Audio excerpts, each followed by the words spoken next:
It's Gorman in the morning with Fletcher and Ryder. Now, 92 KQRS. Gorman in the morning, Minnesota's 92 KQRS. Gautier, somebody I used to know. Man, talk about calling your own shot. Yeah. Yeah. Somebody that I used to know. Whatever happened. That's like having one hit and it's called Here to Stay. It's like, really? Right. Yeah. Oops. Yeah. That would have been a better title. These are the things that occur to me. Not a bad song, though. I mean, I'm not cracking on that one. For sure. Dude hit that one right out of the park. So it is a Tuesday morning, and I'm very happy to be here alongside Paul Fletcher. Let's get after it Tuesday. Ryder. That's not a good look for anybody. I mean, that's just not a good look. Agreed. 557, not a good look for anybody. Got to have the follow-up hit. Yes. Let's get to right. it. I'm feeling Yes. Minnesota, Paul Fletcher. Give me some headlines. A new proposed bill would legalize magic mushrooms for therapeutic use in Minnesota. If passed, the bill would create a pilot program for up to 1,000 patients with a qualifying medical condition like depression to use psilocybin mushrooms. Is breathing a medical condition? I could get psilocybin mushrooms for just having to wake up one of those. It's March of 26. Good news for everyone who still needs them in March of 34 when they finally approve this. But, boy, I mean, there's no arguing every study done around the impact of this for people with depression. I've actually microdosed before. A buddy of mine that does that on a regular basis. He's like, try this out. He's like, you'll feel a real hyper focus. I can't complain. It was unbelievable experience, actually. Sure. I've never microdosed mushrooms. I've macrodosed mushrooms. Yes. And a very different experience. I believe that. But I'm sure it's a positive thing. And this is, again, not coming from the world of, come on, let's get wasted. I mean, for microdosing and applying this with a legitimate, like, no, I'm trying to help people with depression. Every study for decades is like, yeah, this is actually really great stuff. And I bet there are a bunch of people who wouldn't want to mess with this unsupervised because, it's your freaking brain. So I think it'd be great to get it in kind of a research setting for people who it could benefit from it, but aren't gutsy enough to do it on their own. Right. 100%. Live Nation settled with the Department of Justice, which accused the concert promoter of operating a monopoly. You think? Live Nation agreed to pay $280 million to the 40 states that joined the DOJ's case. In return, Live Nation does not need to unload Ticketmaster, despite the fact that the partnership was the focus of the case in the first place. Amy Klobuchar said, quote, Justice Department showed absolute disrespect for the court and the jury, and I would add, it's absolutely disrespectful to the fans. More than 24 states are refusing to sign the deal and will continue fighting Live Nation. Yeah, you can't say, hey, I know we're a monopoly and we've just choked everybody out, but we'll just pay some money and then keep doing it more because we're going to go make that money right back next year. No, that's not how it works. Yeah, if there's 40 states on it, it's $7 million per state. Yeah. Thank you. I remember when $1 million was a lot of money. It ain't so much anymore. Not so much. It's ridiculous. Announced yesterday, Wynonna Judd and Melissa Etheridge coming to the Ledge Amphitheater Sunday, July 5th. So there's some pre-sales today, but tickets go on sale this Friday, 10 a.m. Wynonna still out there doing it, man.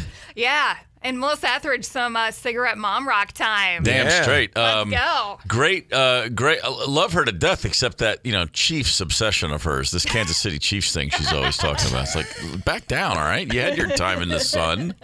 Wynonna Judd, boy, the woman can work a tune. I mean, she's had a soap opera of a life, and it's easy to look at the Judds and go, really? Man, what a great singer. I mean, she's just a awesome talent. She's Powerhouse. like Ann Wilson level. It's like, whoa. Oh, I'm sorry. I got caught up in the hair and the weird clothes. What a singer. Yeah. Good for her. No, the Judds were it's never my vibe, but good God, that woman can sing. Powerhouse. And I'll just say this. I hung out with her once at a Foo Fighters gig of all places. And she was awesome. Hilarious, really funny, smart, just everything about her. I walked out going, oh, wow, what a gem. Very cool. Yeah. American Airlines kicked a passenger off a flight as she was hammered, listening to videos loudly on her phone speaker, and then she got belligerent. I paid money for it, and I played a video for 30 seconds at 50% sound. That sounds like a damn problem. Wow. What the actual I stopped after the second warning. I stopped it. Hey, is this not a free speech America? What's your background? Speech America. Thank you for reporting me. I played a video for 30 Thank you, officer. And the applause. Is she from Moorhead? When the rest of the plane applauds, Yes, you are way crossing. You have crossed the Rubicon, sister. Well, and you've had probably too much to drink when you say actual and it becomes 3 syllables. Well, that's also true. When you say I turned it off after the second warning, okay, let's just picture yourself. If someone warns you about something on a plane, and then you continue to do it, they give you a second warning. If the response isn't immediately, I am so sorry, I'm going to turn this thing off and sit here quietly, then it's over. Forget it. I don't care what happened between the second warning and what we just heard. That was mishandled by the passenger. And again, the applause from everyone around her is great. I love that. Yeah. Absolutely. Let's talk sports here. The Wild have a 4-game homestand kicking off tonight. The Utah Mammoth come in. Philly on Thursday. The Rangers on Saturday. And then Toronto Sunday. The weekend back-to-back. Might be a weekend I get out to the old arena a couple times. Yeah. I'm ready for some wild hockey. You should do that. Great chance to pick up a lot of points in a short amount of time. 100% Those agree. are all games that are, as they say, quite winnable. Quite winnable. The Wolves are in L.A. tonight against the Lakers. Tomorrow night against the Clippers. It's nice to have a back-to-back in the same arena when you're on the road. I mean, that's convenient, if nothing else. Friday at Golden State, and then Sunday at OKC. Yowza. It's a tough roadie. We do have a half-game lead on Houston for third place in the West. It would be really, really nice to still maintain that third place spot after these 4 games. Speaking of OKC, last night, the Thunder beat the Nuggets at home. Shai Gilgeous-Alexander, the reigning MVP from the Oklahoma City Thunder. That guy. Not only did he hit a game-winning step-back three-pointer to put the Nuggets down with 3 seconds on the clock, he had his 126th straight game where he scored at least 20 points. That ties Wilt Chamberlain for the all-time record. Holy smokes. That's not Michael Jordan. That's not LeBron James. Yeah. That is Wilt Chamberlain and Shai Gilgeous-Alexander. He will break that record in his next game. I would bet the house on that. Wow. 35 points, 15 assists, not a single turnover. He's only the second player ever with 35 points, 15 assists, and no turnovers in a game in the history of the NBA. Kid's pretty special. That's all there is to it. Yeah. Finally, on this day in 1976, guess what was born into the American lexicon? A Texas Tech basketball game. The Texas Tech sports information director, Ralph Carpenter, was sitting at the game with a reporter for the Dallas Morning News. His Aggies rallied. It was 72-72 late in the game, and somebody said, "Hey, Ralph, it's going to be a tight one after all."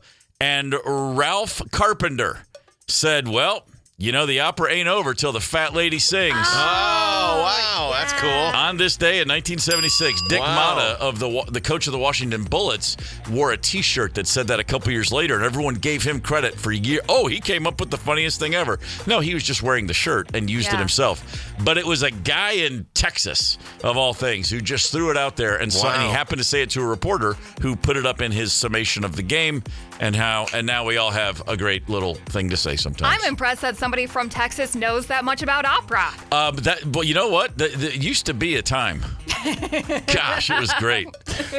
Education was well funded in this country once upon a time. Hey, Dayton, good to have you with us this morning. Morning, Dayton. Come on, Dayton. Nice little spot, Mississippi. I think the Mississippi and the Crow Rivers run into each other at that. I'm not going to question your geographical insight there, brother. I'm just going to say, wow, right on. 2 rivers, I like it. Beautiful spot. Hey, tomorrow, Wednesday, March 11th, we're going to be hanging out in Brooklyn Park at the Heavy Rotation Brewing Company about 5:30. I love that name. 5:30 p.m., I want to stress. Oh, yeah. We're not getting there at 5:30 a.m. Yeah. We'll be here at 5:30 a.m. tomorrow. We will. In the state of Minnesota, you can't drink alcohol before 8 a.m. out in public, so that would put a damper on the 5:30 a.m. Keywords out in public. Yes. So, Heavy Rotation Brewing Company, beer, music, good times, 5:30 tomorrow in Brooklyn Park. Why don't you come out and hang? I'm already putting my flight together. I'm looking at the beer menu right now, and I was like, oh, there's too many to taste. I might have to do the mix and match. Okay. I like it. Yes. I like it. It's good to have a a plan. Yeah. Well, I mean, I could go for like a dill pickle Kolsch that I'll be here a while. Always good. I want to do maybe a Midwest martini, which is beer within it. I'm hoping it's just olive flavor and I don't have to pick out the actual olives. Yeah. Because, that gets a little chunky. It I don't does. like chunks in my beer. Well, just, you know what? I'll give you a spoon and I'll take the olives. And we'll all be in Scotland before you. Sounds like a plan. Free meat raffle, too. Oh, that's right. Don't forget the meat raffle, Paul Fletcher. Yeah. Nice one. No. Meat raffle starts at 6:30. Heads up. Dude with the belly never forgets a meat raffle. I like that. Beer, music, and a meat raffle. Let's go. 5:30 tomorrow, Heavy Rotation Brewing Company. 92 KQRS. Gorman in the morning, Minnesota's 92 KQRS. Cheap Trick, a band who is in the Rock and Roll Hall of Fame, as they well should be. As great a band as this country's ever churned out. I will always say, if you've never seen Cheap Trick live, you really need to do so. Is it just the 5-neck guitar or whatever? No, it's the fact that right now it's all about the fact that Robin Zander still hits every note. Wow. He's a freak. Wow. And he ain't going to yoga and getting a good night's sleep. My man is still Livin. They're just a great band. They're just the kind of band, if you see them in a club or in an arena, you're like, man, they don't make bands like that anymore. Wow. Absolutely fantastic. I would, and their drummer, Dax Nielsen, who's Rick Nielsen's son for the last, 15 years. Love him. I've known him since he was a teenager. That said, Bunny Carlos, the original drummer for the band, one of my all-time favorites. Either way, they're great. But boy, that Bunny Carlos, when I saw them a few times in the 90s, I just sat there like, why don't we all talk about how amazing this band is? Wow. So as I said, they're already in the Rock and Roll Hall of Fame. Good for them. The nominees for this year, the fan vote. Let's give you a quick update. My former rock and roll combo, the Black Crowes, down near the bottom of the list. But hey, we're ahead of Joy Division, so that just goes to show the fans don't know what they're talking about. Joy Division should be at the top of that damn list. Joy Division, New Order. Talk about, I mean, ask the guys from Depeche Mode where they think Joy Division and New Order should be. It's like they launched 1,000 ships, and most of them are pretty good. Yeah, I was just going to say, definition of the word pioneers, for sure. We are just behind Oasis, the Black Crowes, that is, which, that's good company. Melissa Etheridge, we just announced that she's coming to town this summer with Winona Judd. Yep. She's hanging in there towards the bottom. Here's the top of the leaderboard. There have been over 3 million votes cast. Wow. And about 10% of those have gone to your leader, Phil Collins, sitting at 370,000 votes. Wow, yeah. Here's the top. Here are the top. They always list it the top 7 because I guess they put 7 people in. Okay. And according to the fan vote, here's your top 7. Okay. Phil Collins, who will forever astound me as having not been nominated until this year. Right. But he is in with Genesis. But that's not the same thing. Okay. It does. I mean, Eric Clapton was in 3 times before the year 2000, if memory serves. Oh. And Cream, sure, but really? Anyway, new edition number 2, Pink number 3. Wow. Luther Vandross number 4. Wow. Tell me when we get to a rock and roll artist.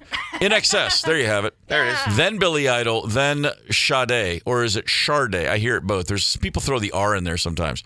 Sade, which, by the way, for the record, Sade is the name of the band. It happens to be her name as well. But that was always a band. I never knew that. Kind of like Alice Cooper originally was the name of the band. Yeah. And then the singer was like, I'll just take on the just go by persona. Alice. Yeah, Sade was a band. I had no clue. No one knows. Interesting. I don't know if they're all going in. I should look. It might just be her. At this point, it's the woman. But originally, when they got going, that was the name of the band. Everybody else follows in. Again, here's the shocker. Iron Maiden still languishing in the middle of the pack makes no sense to me. That makes no sense either, yeah. I mean, you've gotten to vote for Iron Maiden before, and you've gotten to vote for the Black Crowes before, so I think some of the novelty wears off a little bit. I guess so. But no surprise that Phil Collins is on top of the board. You do have people who are in more than once. You've got a handful of people who are in as a band member and then in as a solo artist, but not nearly as many as you might think. It's a real very tricky needle to thread when you are from a band and you are known as a guy from a band or a girl from a band. And then you go solo. The world, more often than not, to a large degree, goes, Anyway, call me when you're back together. Yeah. In the mid '80s, very few bands were as big as the Go-Go's. Belinda Carlisle couldn't get arrested. The Bangles had a hot minute there. Susanna Hoffs couldn't get arrested. You just go down the list. There's a band from London called the Rolling Stones, and their singer is a guy named Mick Jagger. And Mick Jagger has released solo albums throughout the years. Have you ever heard any of them? I'm going to go with no. No, I haven't. I have, and they're not bad at all, but nobody cares. It's weird. He released an album in the 90s when people still bought albums, and I'm not making this up. In the first week in America, it sold less than 1,000 copies. What? Oh. And there was a big push, and Rolling Stone gave it a 5-star review. A 5-star review at a time when album reviews mattered and nobody got 5 stars. They gave one to Mick Jagger, and he sold less than 1,000 copies. Oh, boy. Because it's just a thing. Whereas Keith Richards in the 80s put out his own albums, and he sold many, many, many, many thousands of copies and sold out theaters all around the world. He put together a great band, the Expensive Winos, and it was, for some reason, that worked, not to the level of the Stones at all, but it was cool and it was great, and the rock and rollers were like, yeah, I'm with you, Keith. Nobody wanted to hear from Mick. Yeah. It's a really, really, really difficult thing. I'm curious, when I say guy from a band, girl from a band that went out and did it on their own, who comes to mind first? Phil Collins is I'll say right now, probably the greatest example, but he didn't leave Genesis. He did it all while maintaining his position in Genesis, even shifting from drummer to singer, because for decades, he's not been their live drummer. He's one of 2 drummers on stage, but there's another player on stage playing everything, and Phil gets up sometimes. So he sort of juggled all the balls to make it work, where he could put out his own records and stay in Genesis. It's a real, real, real neat trick when people pull it off. Yeah. A handful of people have, but many, many, many have tried and failed. I'm curious, who comes to mind? Who left the band? Who left the farm and made it on their own? Luther Westside Volkswagen Talk at text line 651-989-ROCK. I got a few more examples for you, and you're going to go, oh, yeah, I forgot about that, because, man, it's a tough gig. I hope he's welcomed home while he's still with us. The man has had some failing health over the last few years. Yeah, for sure. Phil Collins, not just a singer-songwriter of the highest order, but any drummer that you talk to, go, what do you think about those Genesis records? He is a top shelf all-time drummer. Okay. And no one talks about it ever, because it's like, well, because you just heard that song, it's a hit. You heard the song, the movie with Jeff Bridges and How Can You Just Walk Away From Me, Take a Look at Me Now, that all, all the hits, In the Air Tonight, all the hits. But just as a drummer, the guy is one of my he's any drummer's favorite. He's on the list. Are you going to make us listen to solo drum tracks from Phil Collins? No. There's only one. It's only the Bonzo one. I wouldn't do that to the rest of you. But Phil threaded that needle, as we said. The list of rock stars that didn't make it on their own who tried. Sting, who's coming to town, he's had a great career. He left the biggest band in the world in 1984. The Police were it. Right. And his first record was, I think, his biggest commercial record. Like, the world was like, no, we'll take you.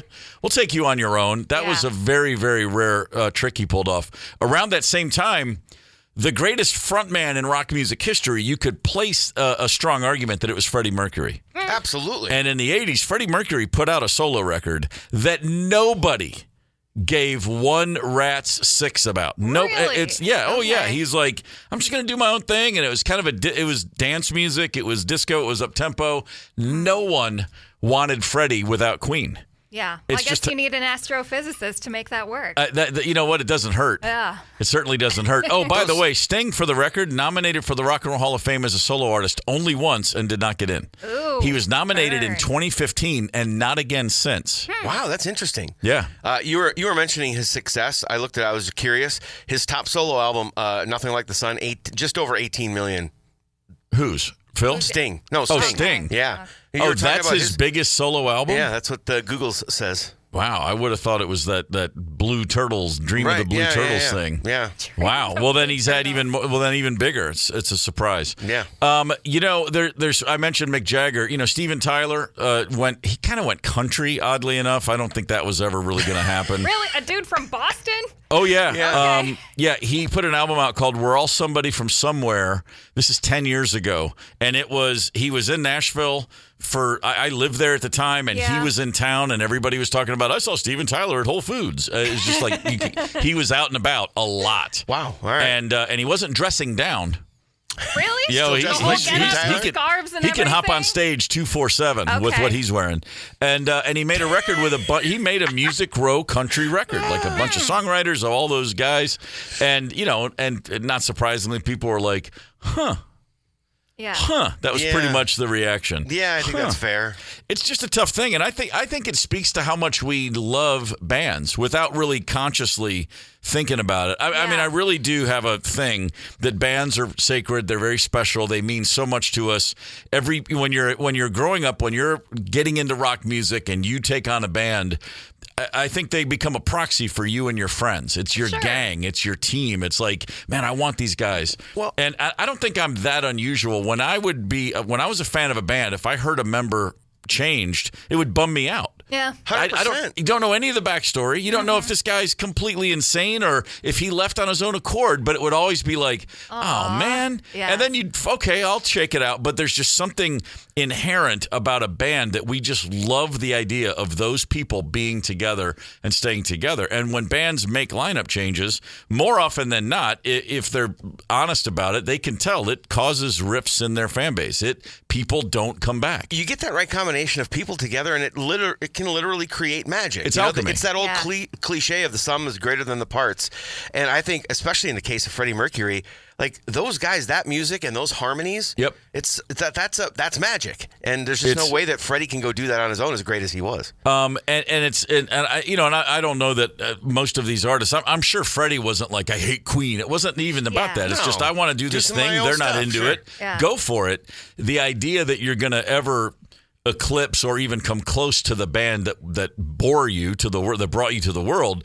I think when people think they can compete with their past in that regard, that's when they usually get tripped up. Well, I don't think it's just fans. Like if you dig deep into our podcast, which is sponsored by Devani's Pizza and Hot Hoagies, when we were talking to Butch Vig, you asked him a question about like what's important when you're working with a band. What can't you do as a producer? And he said chemistry. Yeah. Yeah, you just can't. That's fake it. it. Mm-hmm. I mean, Pete Best was a fine, serviceable drummer, and the Beatles played one night with a guy named Ringo Starr and went, "Oh, we need this. Never mind." Yeah. Yes. And that Beatlemania doesn't happen without Ringo Starr. Right. Because of all the things we're talking about. It's in the ether, it's in the air. You can't script this stuff. I mean, nobody's ever looked at the members of Metallica, especially in the early 80s, and said, oh, that drummer's incredible. That guitar player, no one like him. There was one guy in that band that everybody went, oh, my God, he's amazing. And he was the bass player. Cliff Burton died in 1986. Yeah. He's the only guy that is universally, that's on a different level of musicianship. Right. Mm-hmm. What they had was each other, and they had this thing they created together. And, removing, to their credit, they somehow replaced the one guy that was irreplaceable. They moved on. But it's a real difficult thing, man. It's a real kick in the shins to what we're talking about. And I do believe there's magic in the universe. And one of those sources of magic is chemistry between young people who don't really know what they're doing, but they're all on the same page briefly. 100% agree. Bands are magic. Intangible. Gorman in the morning. Coming right back. 92 KQRS. Streaming from 92KQRS.com. Gorman in the morning is back. 92 KQRS. Gorman in the morning, Minnesota's 92 KQRS. Happy Tuesday morning. Refugee by Tom Petty and Heartbreakers. Mike Campbell gave an interview, and he said they were in the studio during the mixing process for the album. And when you were mixing an album, you listen to every song thousands of times. It's endless. It's monotonous. It's so boring. Yeah. Because someone's going, I need 1 dB more of that maraca. It's just gut-wrenching. But during the process, walking through the lobby of the studio, the woman at the front desk just went, boy, that Refugee song's going to be a hit. And he said, what? She said that she could hear this music all day long coming from down the hall. Yeah. And she said that one about Refugee, that's a hit. And he said they weren't even considering it for a single, weren't even sure it was going to make the record. Wow. And he was like, really? And they all talked about it. And it's like, sometimes you got to get the man on the street. Uh-huh. See what the man on the street thinks. Think they gave her a point? Not a chance. Hey, man, just opinions aren't necessarily worth anything other than, hey, thanks, lady. Yeah. And he referenced her as lady. So, that's what she got. Wherever you are out there, nice job. Nice Good job work, with lady. the taking dictation and answering the phones. Oh, and picking a global hit. I bet she got a couple of tickets to a show, though. I would hope so. I'm feeling Minnesota, Paul Fletcher. Lay on the headlines, my friend. Maybe you thought winter was done. Unfortunately, there's still a week of snow and freezing temperatures ahead. We'll get to the 40s today, but snow is likely tonight, possibly continuing tomorrow, then rain mixed with snow Thursday night into Friday, with more snow possible on Saturday, possibly even Sunday. This all according to the National Weather Service. Nice. Somebody put their snow shovel away and jinx this whole thing. Wasn't me. I got that thing still either. out on the deck. Yeah. Today, yeah. Today marks 150 years since Alexander Graham Bell made the first telephone call from his Boston lab to his assistant in a nearby room. I think we've actually got some of it, right? Shoot, that's why we do it, man. Wow. That's exactly it. No, here it is. Really Here it clear, is. really clear.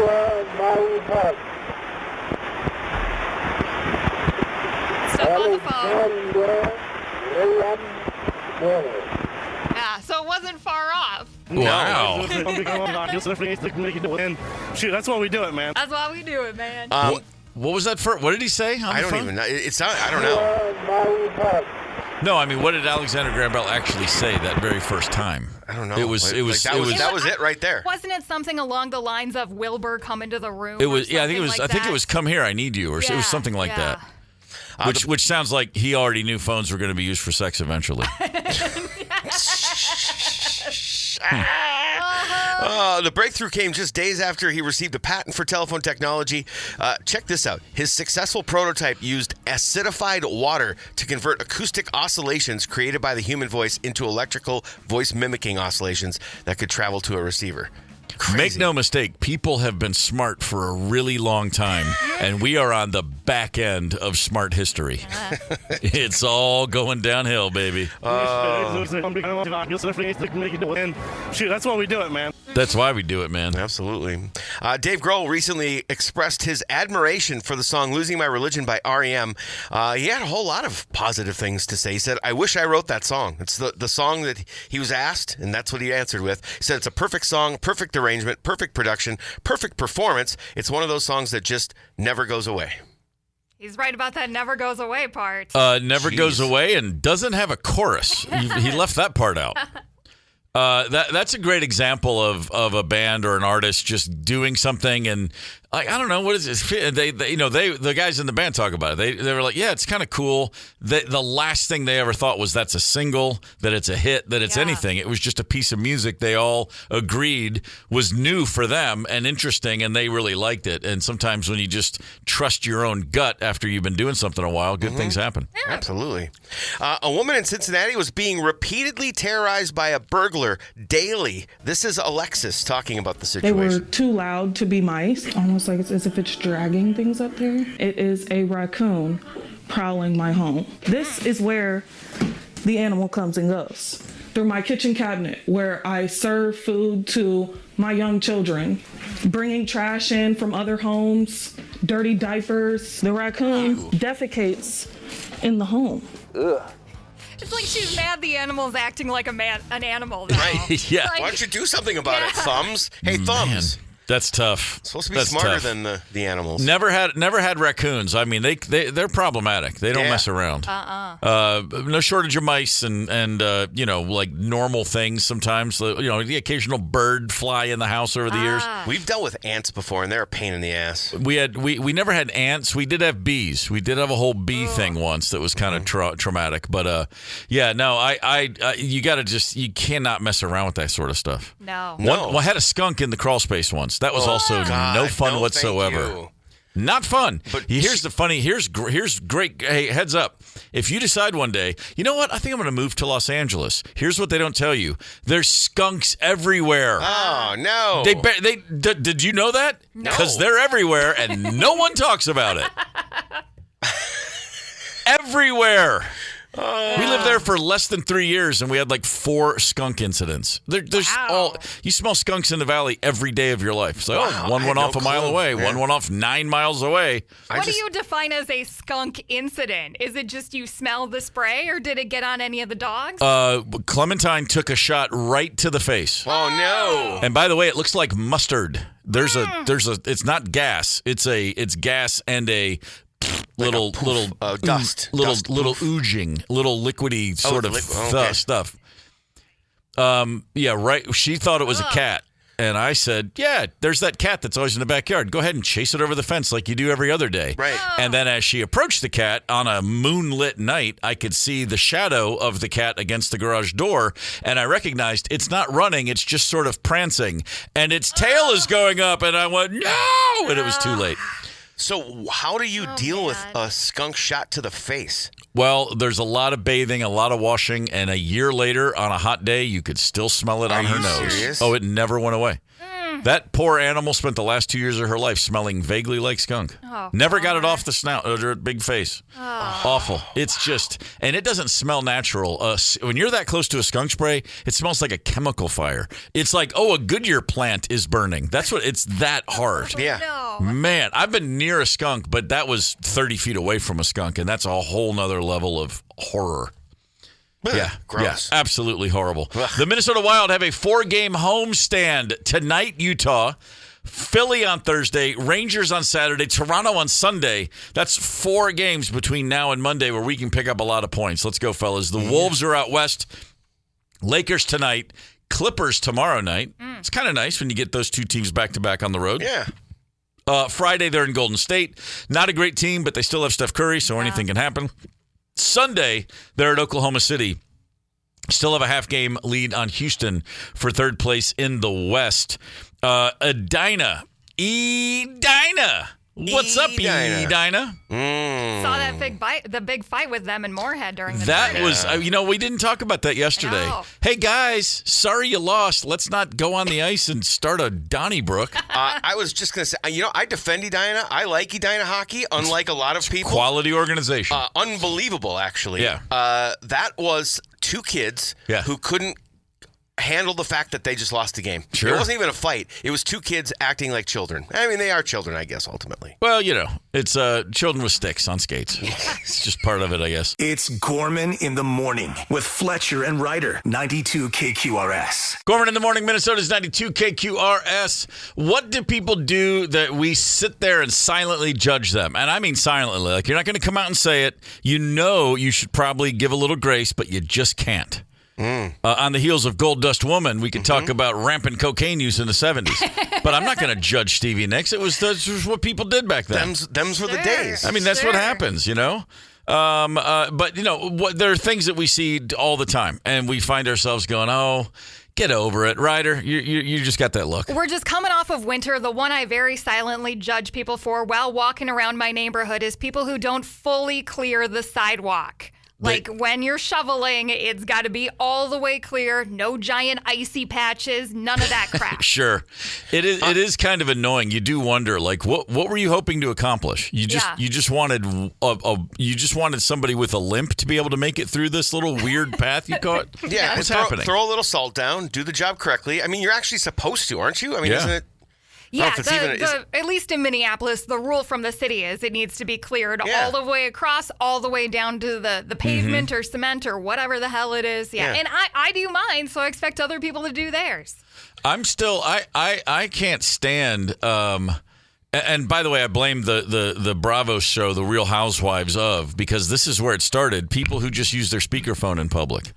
I never saw anybody talk on their speakerphone in my life until that show hit, and then suddenly everybody was doing it. Now, I do that in my car. I mean, if I'm alone, if I'm somewhere, it's just easier. That's different. But it blows my mind to be like, in line, you're waiting for a coffee or at the store or wherever, and people are just walking around on the speakerphone. I'm like, what are you doing?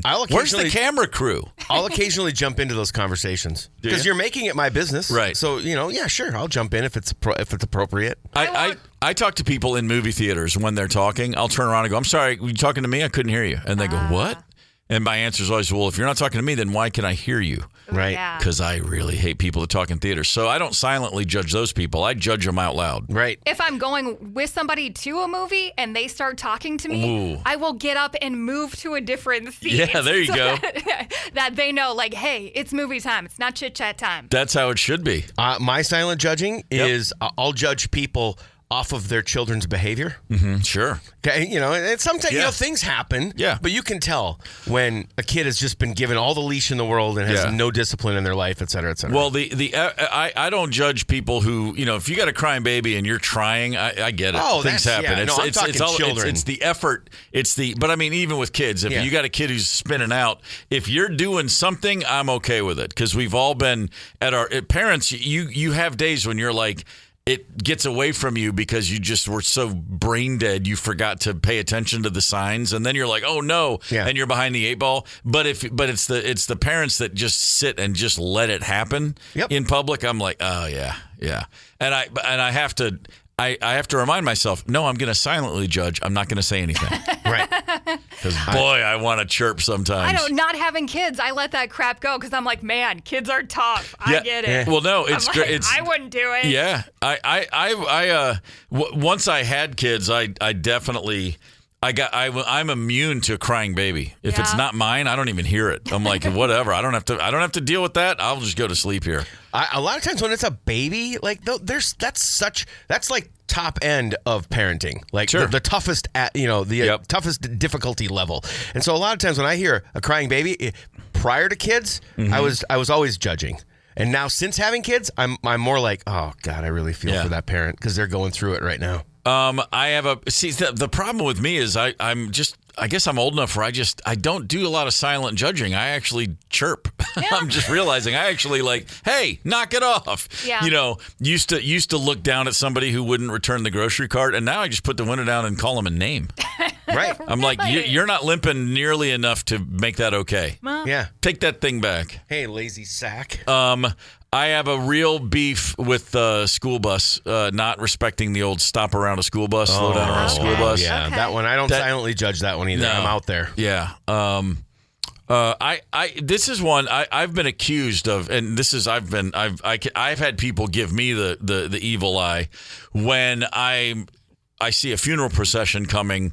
Not the way I'm going, but like coming towards me. Mm-hmm. Okay, so a long line of cars with their headlights on coming at you. But I'm not in the same direction. I don't pull over. And I've seen people like that do, and I'm like, I'll get out of the way if I'm in your way, but you're going that way and I'm going this way. What's happening here? Are you same thing? And I'll give a little extra room for the ambulance or the cop car coming towards me if it's a 2-lane road, but I'm not going to pull all the way over and stop unless I think it's necessary. Is it proper etiquette to pull over I don't know, but I can tell you this: I've gotten some evil. I get the evil eye. We were the other day. An ambulance was coming right towards us. We were on Hennepin, and I just kept going because he's coming at me, and there's no other cars in the area.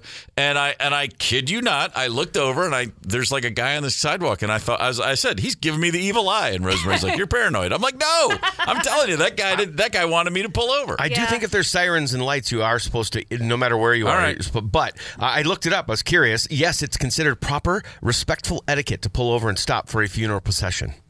But I'm the same. I'm not pulling over. If it's behind me or in front of, I don't get involved. I don't get in the middle of it. I don't pass it on a road. But if it's coming at me, I just can't imagine stopping my day because someone else is. If I'm in a funeral procession, the last thing I'm thinking about is, can't believe these cars aren't pulling over. I don't know. Who cares? Trying to see straight because I'm probably not in my best mind. Yeah, I've got other things to think about. Yeah, I haven't seen one in a long time, so I just figured people stopped dying. Possibly. Must be it. Okay. That's got to be it. Yeah, that's got to be it. 651-989-ROCK is the Luther Westside Volkswagen talk and text line.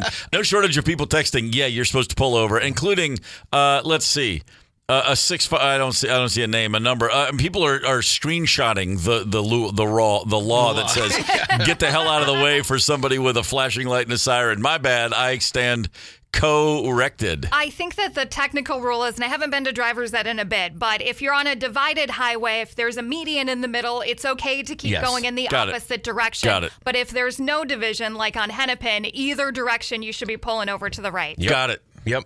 Got it. If you ain't learning, you ain't living.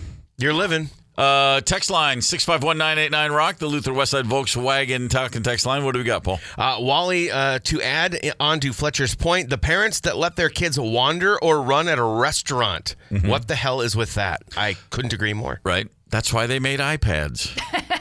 Damage your child's brain and let me enjoy my macaroni and cheese in private and quiet. That's why they made leashes. Yeah. So you could attach the collar and attach them to the table you're sitting at.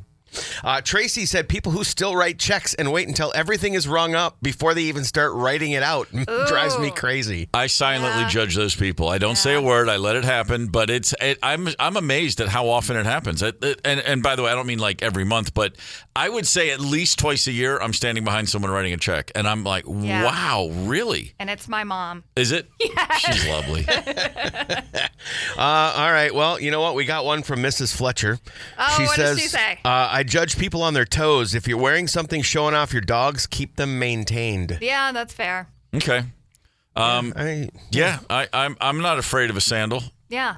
And I keep the toenails clipped. I mean, other than that, I don't know what I'm supposed to do. I luckily I'm a fairly hairless freak, so I don't have like those hairy toe knuckles with the big tuft of hair. Yeah, no. You know, it looks like Elliot Gould's chest down there. So I don't have that going on. Looks like one toe is wearing a toupee. Yeah, it's brutal. It's I don't have to deal with that. More dudes need to wear nail polish on their toes. Yeah. Put that toenail polish on. Yeah, I've got gnarly feet, which is why you'll never see me in sandals. Good to know. Chris in Bloomington, one more. I judge people on their lack of ability to merge onto a highway. Sure. As you asked the question, there was an SUV trying to merge onto the crosstown at 30 miles per hour. Chris might need to just move to a whole different state because we're not going to get better at this. I've lived in a few of them, and in nowhere, there's always somebody. The rule forever is this: I'm a better driver than you. And we all think it, and we're all right. Every one of us is right when we say that. We got headlines 100%. In 5 minutes and 2 songs. Gorman in the morning. Coming right back. 92 KQRS. Streaming from 92KQRS.com. Gorman in the morning is back. 92 KQRS. Gorman in the morning. Minnesota's 92 KQRS with Fletcher and Ryder. It's Tuesday. It's March the 10th, and I'm looking for some headlines. Paul, what do you got? A new proposed bill would legalize magic mushrooms for therapeutic use in Minnesota. If passed, the bill would create a pilot program for up to 1,000 patients with a qualifying medical condition like depression to use psilocybin mushrooms. Fair enough. I think Wisconsin's probably going to beat us, though. They probably are. Yeah. These things take time, is what I've learned. But there's no arguing with the research, which says that these that microdosing mushrooms can be very effective for depression and other mental ailments. Absolutely. Live Nation settled with the Department of Justice, which accused the concert promoter of operating a monopoly. Live Nation agreed to pay $280 million to the 40 states that joined the DOJ's case. In return, Live Nation does not need to unload Ticketmaster.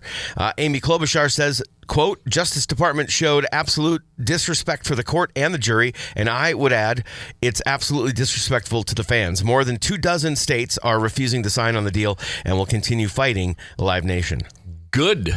Yeah. If you got a bank robbing syndicate and then everyone goes, hey, stop robbing our banks, and they go, okay, we'll give you some of the money back as long as we can continue to be bank robbers, you'd go, well, that doesn't make sense. Right. And that's what's going on. Exactly. Yeah, they do have a comment about how they're going to let other ticketing agencies use the Ticketmaster platform, and I'm still kind of confused on how that would work or how that makes sense. Yeah. We'll see. I mean, it is a complex thing to figure out. Well, it's not a complex thing to figure out that the Live Nation and Ticketmaster should not be the same company. Yes, that I agree with. That part's just pretty basic. The ticketing thing, though, is a little, announced yesterday, you're going to want to get tickets for Winona Judd and Melissa Etheridge. They're going to be at the Ledge Amphitheater Sunday, July 5th. There's pre-sales that are going down today, but tickets go on sale in earnest this coming Friday at 10 a.m.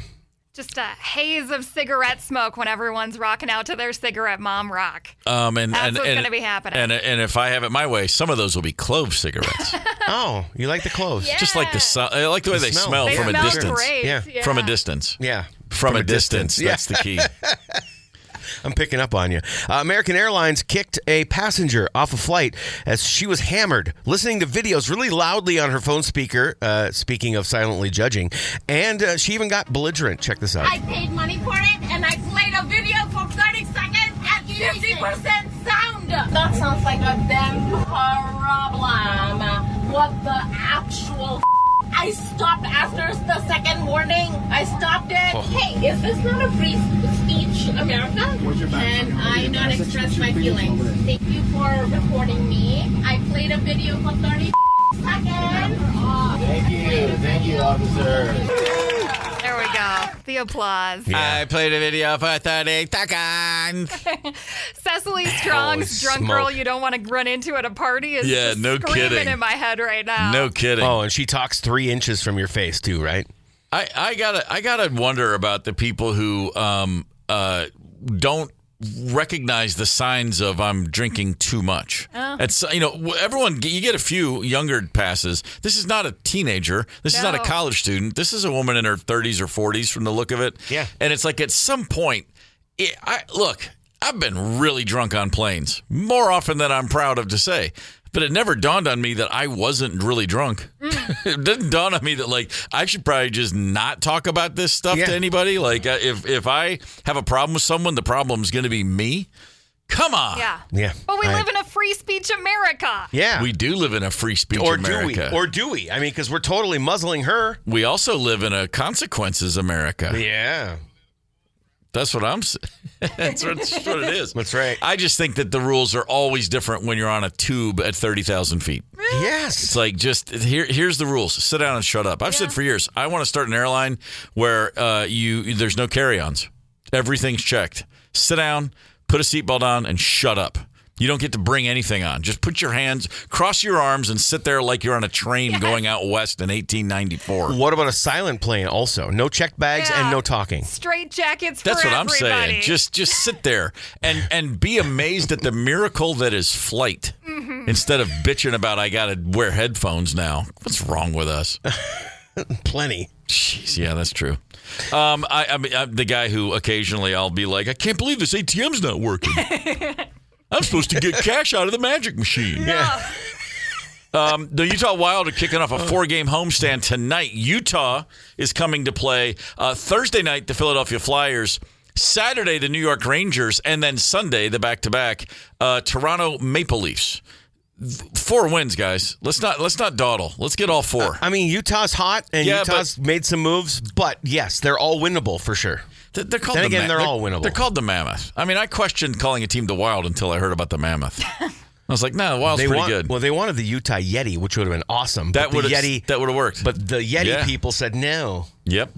That's how that goes. The Timberwolves are in L.A. They got the Lakers tonight, the Clippers tomorrow night, then Golden State, then Sunday on the way back home. They stop through Oklahoma City, which is never a place you want to be playing basketball. Last night, speaking of which, Shai Gilgeous-Alexander of the Thunder, that's your reigning league MVP. Yeah. He put down the Denver Nuggets, 129-126. He hit the three-pointer, a step-back 3 to win the game with 3 seconds left. This is what he did last night. 35 points, a career-high 15 assists, not a single turnover.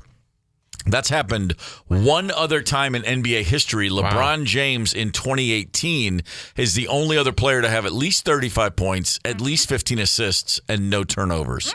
That's hard to do. Oh, by the way, Shai Gilgeous-Alexander also had his 126th consecutive game with at least 20 points, tying Wilt Chamberlain for the all-time record. Wilt Chamberlain was 7 feet 1 inches tall, playing against like us, and he did that. Shai Gilgeous-Alexander's like 6'5.5", playing against giants, and he's going to break that record in their next game. That's impressive. And that, my friends, is the definition of an MVP right there. St. Michael, Minnesota. Great spot. Yeah, man. Come on, tell me all about it. Love St. Michael. Do you? Yeah. You just saying that, or are you being real? That's where I live. I thought you lived in Albertville. St. Michael, Albertville's all one thing. Oh, okay. Yeah. Well, I mean, it's not, but it is. You know what I mean? It is. I'm not going to argue. Yeah. I'm not going to argue. It's just, but in your sleep, you talk about St. Michael. You say bad things. Have I really? Oh, yeah. When are you recording that stuff? You're falling asleep during the commercial breaks all the time. And I'm like, man, what is this? What? God, he's just, get him down. It's like, St. Michael sucks. I'm just saying, it's weird. You should figure that out. Okay. I think you're making crap up at this point. There's a man from Malaysia. And behind his eyes, I don't know if they were blue or not. My man has set a new Guinness World Record for most teeth. What? In his head. 33 years old. This is verified. 42 teeth. How many teeth do like I have? You want to have about 30 to 32 is a good number. Okay. 42 teeth. So 30 is if you have your wisdom teeth removed, right? I believe that would be about right. 28 or 30, something like that. 40. How do they fit in there? 10 more than the average adult is what I'm reading. So, it's like a human piranha. I got a feeling that they fit in there poorly. Does he have the world's tiniest teeth? Is he setting that Guinness World Record? No, too? He's not. It's not the tiniest teeth, and he says they are actually pretty straight. They're okay, fairly straight. There's just an extra row of teeth back there. And so basically he's part shark, I think is what this is determining. He does say brushing and especially flossing takes a little while. Think of how much floss that guy goes through. I've actually found a picture of his mouth wide open. It does kind of look sharkish. It's a tough one, man. They are straight. Yeah, How? I guess. I mean, you got to give him credit. It's just a lot of extra. There's extra teeth up top and down at the bottom. If he just approaches you and is speaking to you, you wouldn't notice anything different. It's not like they're jutting out. No, they're all inside. Like they're all staying in there. Interior. But I would be. I'd be a dentist's favorite guy because I would be going. Let's get rid of them. Let's go. Yeah. I just don't want 2 rows of teeth. Yeah, but think how this guy can pile drive through a steak, man. He's probably like a wood chipper with a steak. That's probably true. But I'm just trying to think. I did know we grew up with a kid who had an extra finger and toe on each hand and foot. Oh, six across the board. You 6 grew everywhere. up with the 6-fingered man? Yeah. Oh, damn. Yeah. The fingers they actually removed, left the toes. He had 6 toes on each foot. They had he had like extra pinky toe and extra pinkies. Faster. And when he was born, they took the pinkies off and left the pinky toes. So for some reason, I would think just do it all. Yeah. Think how that dude could climb a tree though with those extra And by toes. the way, this is the time where everyone thinks I'm making this up. His name was Chris Thing. His last name was Thing. Sounds like he was a thing. I'm dead serious. Okay. Sounds like he was a thing. And of course, as a kid, you don't think twice about it. You're just like, oh yeah, what's up, man? And at some point, probably in my early 20s, I went, wait a minminute, Thing? That was his last name? Thinger? I don't know. It's probably Dutch or something. Yeah, I'm sure it is. It's got to be. I don't know. When in doubt, blame the Dutch. Why not? Sting's coming to town, and he's going to be at the Orpheum, and I believe he's adding a second night. Did add a second, yes. Wow. October 14th. We have tickets for the Thirst night, the 13th. The people love Gord. All right. So Gord's going to be here in October. We got tickets on the table. We'd love to give them away, but we're going to have to make you earn them. Yes, Ryder? WTF, I got girlfriends, taco seasoning, and mosquitoes, all landing dudes in jail. Wisconsin, Texas, Florida. WTF. What the Ryder's edition. She's got a bunch of people all going to the joint. Yeah, all for different reasons, though. Okay. So, yeah, listen closely. We'll hook you up with some prizes. Play along with Stephen Fletcher. We are going to start off with a crazy little thing called love. Well, Richard Weber says he escaped for love to be with his girlfriend. Now, Weber was serving time at the Bridges of Work Release Program on a marijuana charge. Now, Weber worked as a telemarketer, but he was supposed to return to the facility every night. Except on Tuesday, he never came back. That obviously prompted a search for him, and he was arrested today. He's here back in the county jail. I just interviewed him. I asked him why he did this and what was going through his mind. And he says he missed his bus, and that's all it took to convince him he needed to be with his girlfriend. The bus is late, and it might sound like a flimsy excuse or whatever, but to me, I guess it was all I needed at that time to go be with her. To me, the few nights that I got to fall asleep and wake up in my girl's arms made it all worth it. Now, Weber says he spent most of the time with his girlfriend. He was arrested this afternoon on Curry Ford Road. He says they were there to pick up a prescription. He says he knew the authorities were looking for him. He thought about turning himself in, but the authorities got to him a lot faster than he thought they would. Now, back in 2000, I should also mention, Weber was involved in a murder. He was the getaway driver. He did not pull the trigger. Reporting live tonight from County, Stephanie Culp, West 2 News. All right. I can't believe he didn't have his thumb on the pulse of what the law was really up to there. His internal clock should have spoke to him. I know. Well, it has a history as a getaway driver, so probably a pretty speedy guy. Missed the bus. He's like, screw it. Public transportation is not coming. I'm going to go hang out with my girlfriend for several days. Those several days made it worth it to now go away for several more years. Yeah, it was worth it. Jeez. I can't believe he didn't cry. That's good. That's good. So they have him like in jail, like sitting there talking to all the reporters, and he does look like he's about to tear up. He did get real emotional. Poor guy. I feel so bad for him. All right. It's tough. A criminal mastermind here. No joke. It's all about the taco seasoning. Man is facing a staggering 90 years in prison after authorities say he used 99-cent taco seasoning packets to steal $10,000 worth of trading cards from Target stores all across. Investigators allege Keith Wallace pulled off that swap at the self-checkout 75 different times before selling the stolen collectibles for a massive profit on eBay. Man, clever but illegal. 75 different times. Wow. Yeah. Okay. I can't even figure out how he pulled it off. Trading cards with the taco seasoning? So the trading, maybe this is what I just thought. The taco seasoning comes in that little rectangular pack. As the trading card, probably same size, and you just hold them together and scan the one, but not the trading cards. Oh, you know what I mean? Like, And he got away with it 75 times? Self-checking out at a place, and if you sleight of hand.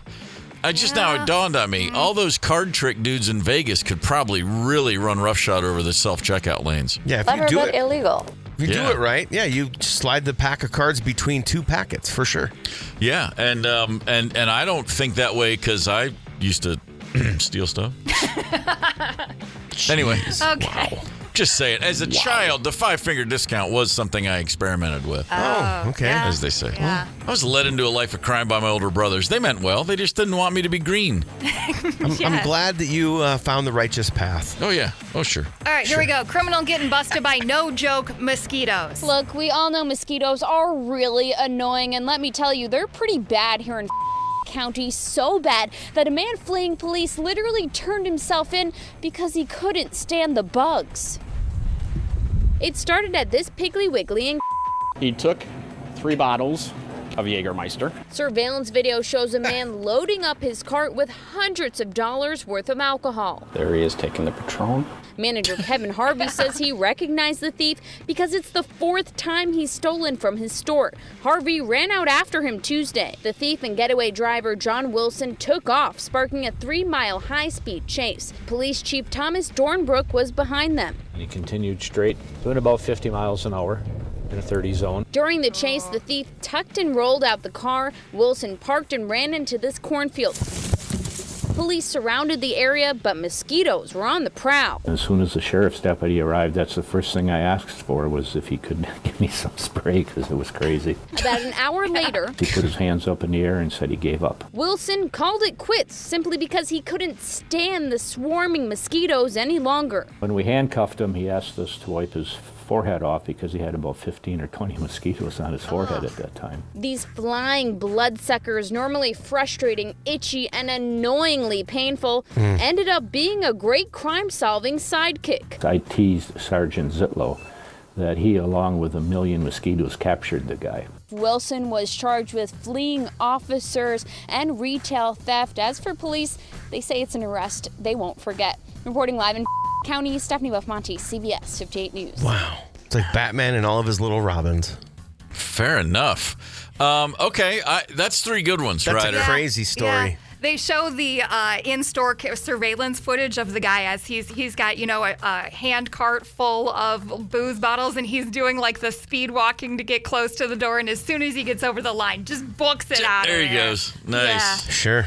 All That's right, how you got to do it. Digging that, and I looks like somebody has called in correctly with the answers, Ryder. Absolutely. Yep. Kathy nailed it. So we'll run down them, and Kathy will let us know what's up. Okay. Right on. Woo-hoo. Well done, Kathy. All right. Here we go. So the first story: a dude on work release misses his bus and says, "Screw it, I'm just gonna go hang out with my girlfriend instead of going back to jail." Wisconsin, Texas, or Florida? He had the old meatloaf, I'd do anything for love going on. Very much. I'm going to say that's just a good old heartfelt Midwestern love story. I'm going Wisconsin. Fletcher, what you thinking? You know what? I have no reasoning other than the fact that I have the other 2 states for the other 2 the other 2 stories, so I'm going to go with Texas. Okay. Kathy, let him know what's up. I believe it is Florida. Yeah, skunked on that one. Love in the state of Florida. Puppy love. I didn't know puppy love existed in Florida. No. All right, here we go. Very, very crafty criminal is using taco seasoning to steal trading cards. He did it 75 times and tens of thousands of dollars. Wisconsin, Texas, or Florida? I just for no reason other than I'm pretty sure I know where the last story is. I'm going to say Texas. And I have no reason either other than I'm going to say Florida. Okay, Kathy? It was Florida again. Oh, wow. Okay. Fair enough. Indeed. I see what's going on here. You do? Final story? Yeah, finally. Mosquitoes apprehending a criminal. Wisconsin, Texas, or Florida? I'm going straight Florida because I believe that's the story where I heard reference to Piggly Wiggly. It is the story where you heard reference to Piggly And Wiggly. Piggly Wiggly to me is the South. I don't think that goes as far west as Texas.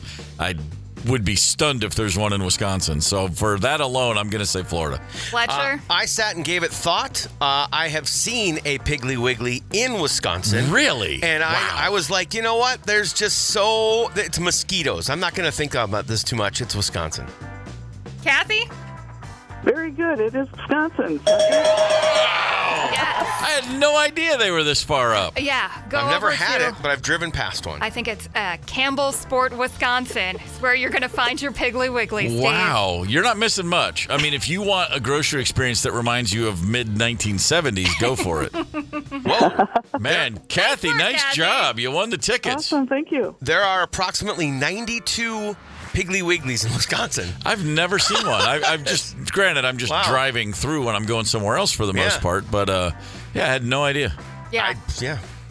I thought it was a Southern thing, too. I went on a road trip to South Carolina in college, and we very much made a stop at a Piggly Wiggly in the South to get the T-shirt. Sure. And then looked around and are like, this is certainly no Cub. The swag is fantastic. Yeah. That's pretty much all that's really to recommend it. Just get the shirt. I'm the same thing. I always associated with Southeast. And I'm driving through Wisconsin. We didn't stop, but I saw it off the highway. I was like, "Holy smokes!" Okay, this is freaking me out. I'm looking at their map. They got Wisconsin, they got Illinois, they got Ohio, and then it's all down south. But it does go as far west as Texas, New York State. Oh no way! What Piggly Wiggly in New York State, huh? Wow, They just really. Oh, I'm sorry, and Delaware. It looks like. Oh no, just the southern tip of that part of Virginia that's over there under Maryland. But never mind. I don't care. That's the uvula of the United States map.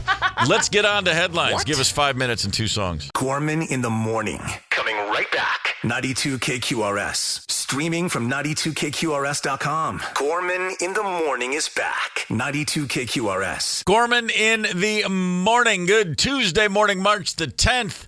I am feeling Minnesota, Paul Fletcher, so let's dive right into some headlines. Maybe you thought winter was done, but unfortunately, no. We've got a week of snow and freezing temperatures ahead. We'll get to the 40s today, but then snow is likely tonight, possibly continuing into tomorrow. Rain mixed with snow Thursday night into Friday, with more snow possible on Saturday. Possibly even some on Sunday. They say a few inches by the time it's all said and done. Fair enough. Bring it on. That's what I say. Yeah, man. Let's just get to it. Yeah. Okay. Sun's up early or going down late, whatever it's doing. Why not have some snow? Rider's like, no, time thank to you. shovel between 6 and 7 p.m. now that it's light out. Listen, I'm not the one who put my shovel away. Both of my shovels are still out where they belong. I might have jinxed this by bringing out my sandals over the weekend. So, my bad. Party foul. That is on you. Today marks 150 years since Alexander Graham Bell made the first telephone call from his Boston lab to his assistant in a nearby room. It sounded kind of like this. Oh. Is that him starting up the phone? Or? It's a good call. No, it actually sounded like this.